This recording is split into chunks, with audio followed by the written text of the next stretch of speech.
నిజంగా యేసుక్రీస్తు భూమి మీదకి వస్తాడా అన్న? వచ్చాడు ఆల్రెడీ, మళ్ళీ రాబోతున్నాడు రెండోసారి. మళ్ళీ వస్తాడా? రెండోసారి మేఘాల మీద రాబోతున్నాడు అని బైబిల్ చెప్పింది. ఎప్పుడు వస్తాడు? యుగాంతం ముందు, యుగాంతం ముందు ముగింపులో రాబోతున్నాడు.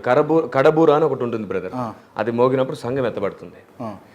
ఆ తర్వాత కడబూర కడబూర అని ఉంటుంది. అంటే ఏంటిది కడబూర అంటే చివరి రోజుల్లో బైబిల్ ప్రకారంగా చాలా విపత్తులు జరుగుతాయి, భూకంపాలు జరుగుతాయి, యుద్ధాలు, మనుషుల మీద మనుషులు, ప్రేమలు చల్లారిపోతాయి, ఇవన్నీ సంభవిస్తూనే ఉంటాయి.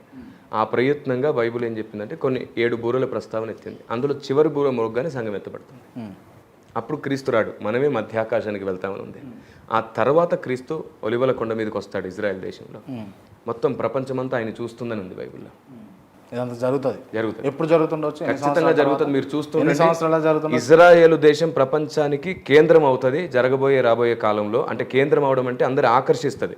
ఇవన్నీ నెరవేరుతాయి. మనం ఉంటామా? మనము మళ్ళా ఉంటాం మనం చూస్తామా? ఉంటాం, చాలా సమీపంలో ఉంది. ఉంటాం, చాలా సమీపంలో ఉంది. ఒక 2-3 దశాబ్దాలు. ఈ వీడియో చూసుకోవచ్చు, దినము గడియ తెలియదు, చూసుకోవచ్చు.